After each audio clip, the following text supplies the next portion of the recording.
달콤한 말씀, 행복한 하루. 오늘도 하나님 말씀 앞에 오신 강서 공동체 여러분들을 환영합니다. 오늘 우리에게 주신 하나님 말씀은 마태복음 11장 1절에서 10절까지 말씀입니다. 예수께서 12제자에게 명하기를 마치시고 이에 그들의 여러 동네에서 가르치시며 전도하시려고 거기를 떠나가시니라. 요한이 옥에서 그리스도께서 하신 일을 듣고 제자들을 보내어 예수께 여짜오되 오실 그이가 당신이오니이까? 우리가 다른 일을 기다리오리이까?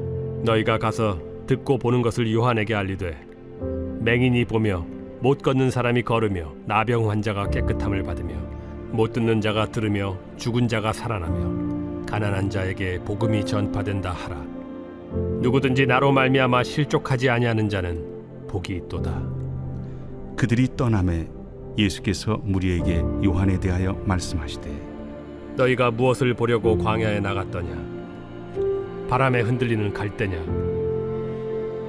그러면 너희가 무엇을 보려고 나갔더냐? 부드러운 옷 입은 사람이냐? 부드러운 옷을 입은 사람들은 왕궁에 있느니라. 그러면 너희가 어찌하여 나갔더냐? 선지자를 보기 위함이었더냐? 옳다. 내가 너희에게 이르노니 선지자보다 더 나은 자니라.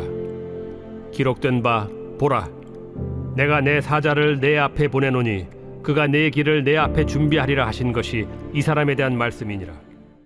오늘 본문 1절 말씀을 보면 예수님의 사역의 모습이 담겨져 있습니다. 예수님의 사역은 제자들을 가르치시고 여러 동네를 다니시며 설교와 전도를 하셨습니다. 마태는 예수님의 이러한 모습을 그리스도께서 하신 일이라고 말하고 있습니다. 구약의 예언들이 성취되어가는 메시아의 사역임을 확증하고 있는 것이죠. 그러나 투옥되어 예수님의 사역에 대해 전해 들은 침례 요한은 자신이 기대했던 메시아의 사역과 거리감을 느끼고 있었습니다. 침례 요한은 예수님이 불합리한 이 시대를 변혁시키는 메시아를 기대했을 것입니다.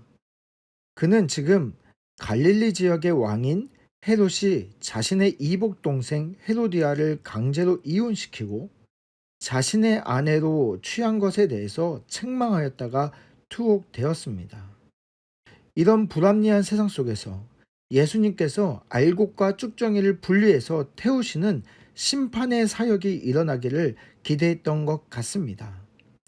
하지만 예수님께서는 죄인들을 심판하기는커녕 오히려 용서하고 죄인들과 함께하는 모습을 들을 때 요한은 예수님을 이해할 수가 없었습니다. 그래서 예수님께 자신의 제자들을 보내어 이렇게 질문했습니다.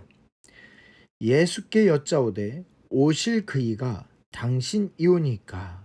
자신이 기대했던 메시아의 심판의 모습과 너무나 다르기 때문에 침례 요한은 의심하고 있는 것입니다.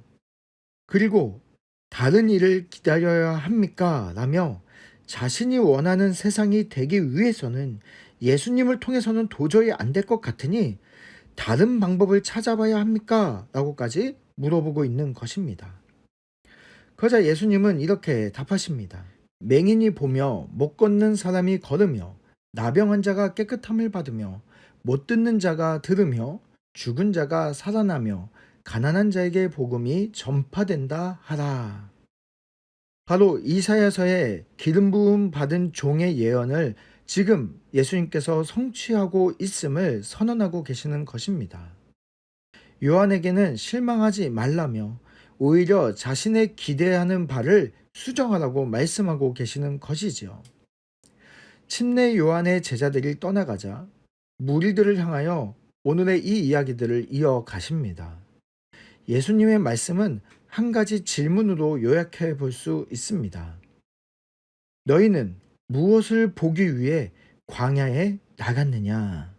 침례 요한이 광야에 있을 때 그를 찾아 광야에 간 이유가 무엇인지를 앉아있는 무리들에게 물어보고 있습니다. 그중 한 가지 질문은 너희가 부드러운 옷을 입은 사람을 보기 위해서 광야에 간 것이냐라고 물어봅니다. 권력을 가지고 화려한 삶을 살아가는 사람들, 그들은 광야가 아닌 왕궁에 있었습니다.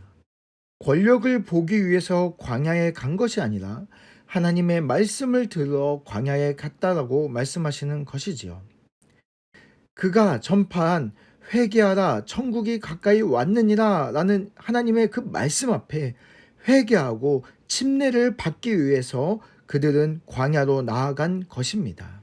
예수님은 권력을 가지기 위해서 이 땅에 오신 것이 아닙니다.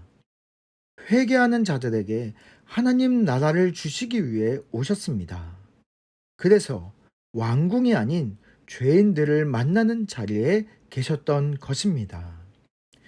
우리 사랑하는 강서 공동체 여러분, 우리도 오늘 이 말씀 앞에 스스로에게 질문해 봅시다.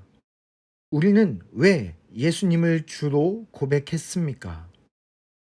왜 광야 같은 고통스러운 십자가 앞에 나아갔습니까? 우리의 삶의 풍요와 권력을 얻기 위해서 십자가 앞에 나아갔습니까? 아닙니다. 우리는 철저히 죄 앞에 무너진 우리의 삶의 구원자를 만나기 위해 십자가 앞으로 나아갔습니다. 그럼에도 우리는 침례 요한처럼 여전히 우리의 구원자가 예수님이 맞냐고 물어볼 때가 많이 있습니다. 내 삶의 문제가 해결되지 않아서, 내가 원하는 삶이 원하는 뜻대로 이루어지지 않아서 예수님이 아닌 다른 일을 찾아봐야 합니까? 라며 흔들릴 때가 있습니다. 그래서 우리는 다시 한번 복음 앞에 서야 합니다. 예수님께서는 침례 요한에게 자신의 기대를 수정하라고 말씀하셨던 것처럼 오늘도 우리에게 동일하게 말씀하십니다. 우리의 기대를 수정하고 다시 한번 십자가를 똑똑히 보라고 말씀하시는 것이지요. 오늘 우리 다시 한번 예수님 앞에 확실하게 고백하며 오늘 이 말씀을 마무리해 봅시다. 오직 예수님 외에는 우리에게 다른 구원은 없습니다.